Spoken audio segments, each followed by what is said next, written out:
आप उन लोगों को क्या बोलोगी?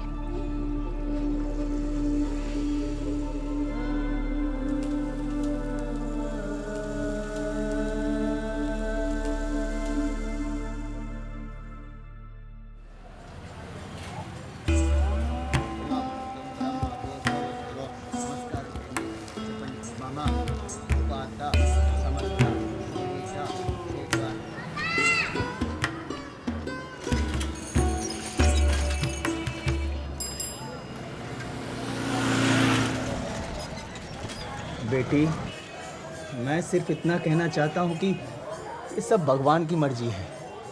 हम सभी दुखी हैं इस बात से कि चांद चल बसा। और तुम भी क्या करती, हम सब भी क्या करते हैं, या तो शरीर को जला देते हैं या दफना देते हैं। बड़े लोगों के तौर तरीके दूसरे हैं, हम गरीब लोग हैं। अगर तुम उन्हें चांद दे दोगी तो वे उसे अपना बेटा मानकर उसका क्रियाक्रम कर देंगे। जाने वाला चला गया, उससे किसी को कोई फर्क नहीं पड़ेगा, पर तुम्हें बहुत फायदा होगा। अपनी बेटी के बारे में भी सोचो, वो लोग भी पैसा दे रहे हैं, उससे तुम अपनी बेटी के स्कूल का खर्च भी देख सकती हो।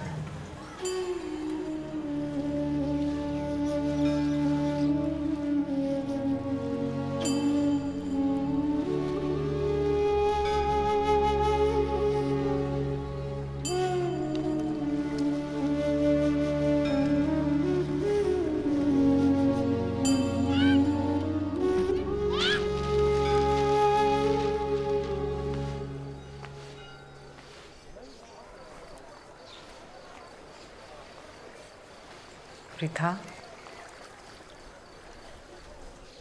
शकुंतला मिश्रा। सॉरी, मुझे थोड़ा लेट हो गया, बहुत ज़्यादा ट्रैफिक था।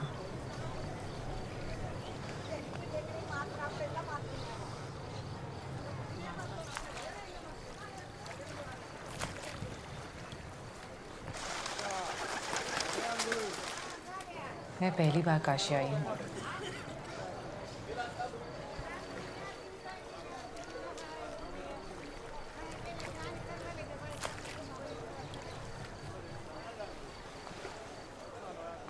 तुम्हारा बेटा कहाँ है?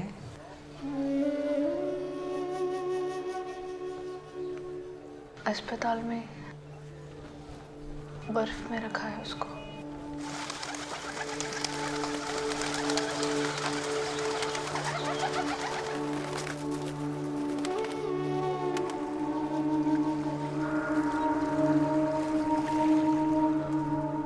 यहाँ बहुत ठंड है।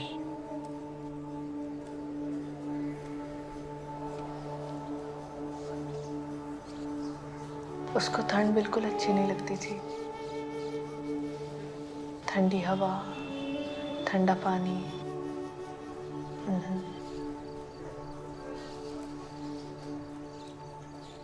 देखिए, मैं आपसे भी वही कहने वाली हूँ जो मैंने आपके दलाल से कहा था। मैं अपना बेटा नहीं दे सकती। हाँ, मुझे पता है कि मरने के बाद जब आत्मा चली जाती है तो शरीर सिर्फ एक सड़ती लकड़ी होती है, पर मैं अपने बेटे के बारे में ऐसा नहीं सोच सकती। मुझसे नहीं होगा।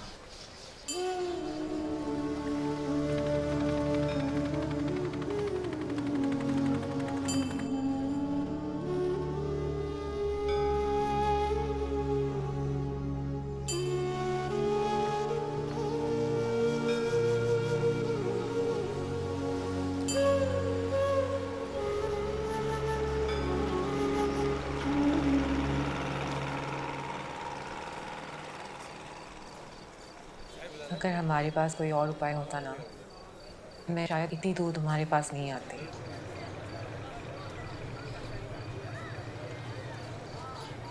ऐसे कितने सारे लोग हैं ना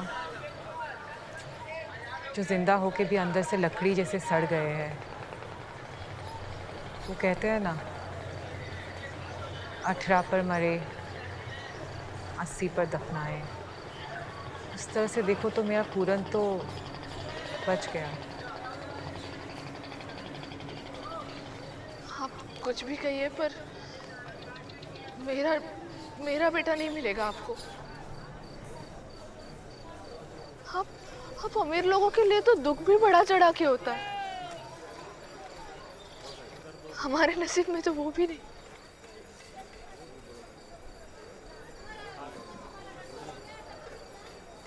चांद के बाबा हमें बहुत पहले ही छोड़ के चले गए, पर वो हमेशा कहते थे कि दुनिया दो चीजों में बांटी हुई है, अमीर गरीब, आदमी औरत। और आज आज मुझे देखिए ना, मैं अपने ही बेटे का शव आपसे बचाने की कोशिश कर रही हूँ ताकि मैं खुद अपने हाथों से उसका अंतिम संस्कार कर सकूं। दो पल और वो मेरे साथ रह जाए।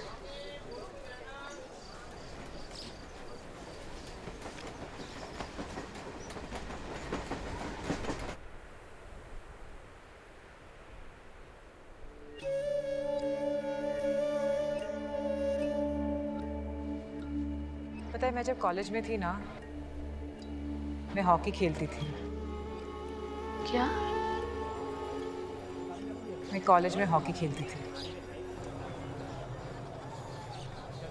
बहुत सारे सपने देखे थे, स्टेट लेवल खेलने का, नेशनल लेवल खेलने का।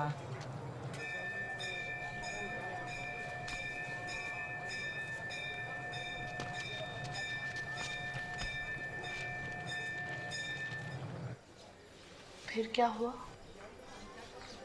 जिंदगी। मुझे पूरन के पापा से प्यार हो गया, फिर मेरे मम्मी पापा को पता चल गया और 6 महीने में हमारी शादी हो गई।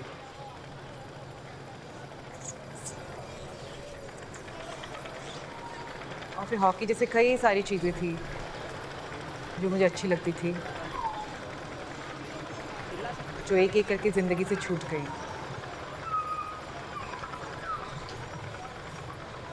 और मुझे पता भी नहीं चला। पता है, मैंने भी आपके जैसे ही किया था। अच्छा। वो हमारे गांव में धोबी थे, बहुत अच्छी कविताएं लिखते थे। मुझे सारी समझ में नहीं आती थी, पर उन्हें सुनना अच्छा लगता था।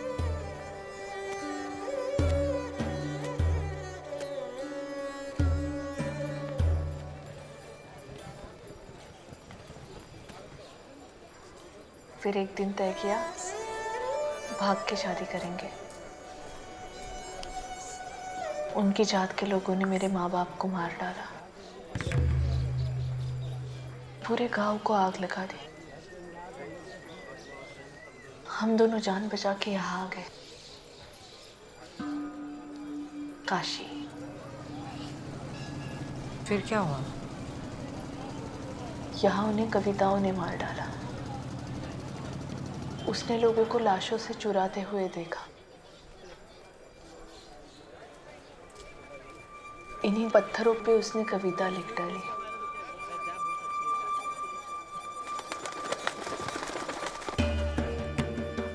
दूसरे दिन उसका गला काट दिया। किसने?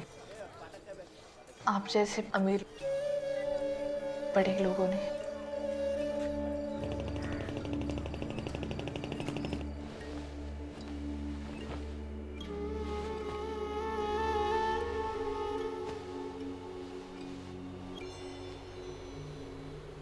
जब हमारा लड़का इस लड़की से शादी कर रहा था, मुझे ये रिश्ता ठीक नहीं लगा था। मैंने कुछ बोला नहीं क्योंकि ये हमारी जात की थी। दोनों बाप बेटे बहुत खुश रहा करते थे यहाँ पे। मुझे लगता है मेरा पूरन और तुम्हारे चांद मिलते ना तो पक्का दोस्त होते। वो कैसे? क्योंकि दोनों में बहुत सारी बातें हैं जो एक जैसी है। जैसे हम दोनों में है ना? शायद।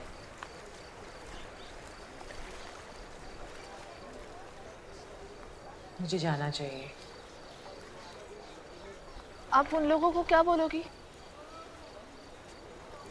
किनको? वही बड़े लोग। तुम्हें पता है मेरे घर वालों ने ना मुझे यहाँ बहुत सारे पैसों के साथ भेजा है। उनको लगता है पैसों से सब कुछ खरीदा जा सकता है, दोस्ती, प्यार, रिश्ते, सब कुछ। सच ही तो है। हम भी कैसे हैं ना, मुंह उठा के चले आए। तुम जाओ, अपनी बेटी का अंतिम संस्कार करने की तैयारी करो।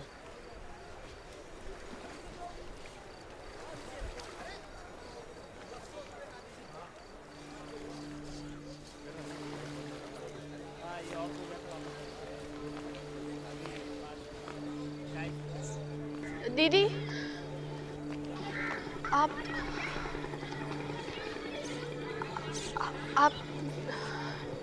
मेरी बेटी को ले जा सकती हैं। मेरी बेटी ठीक हो जाएगी। ऐसा लगता है कि दूसरे जन्म में जरूर हम दोनों का कोई रिश्ता रहा होगा, है ना?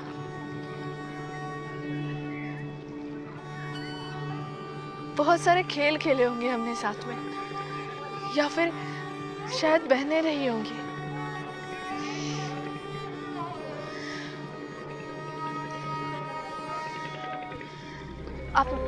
आप मेरी चिंता मत करो।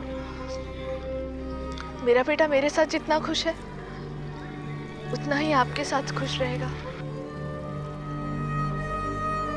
नहीं पृथा, हम अमीर लोगों के पास ना ये दुख झेलने के कई साधन हैं। ये जो तुम्हारे पास थोड़ा सा बचा है, मैं तुमसे नहीं छीन सकती।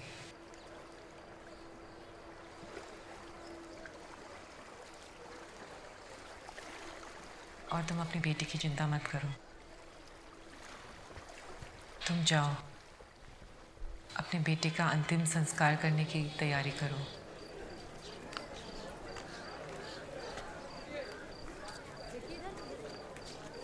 पर मुझे जाना होगा। मेरा दिल तुम्हारे साथ है।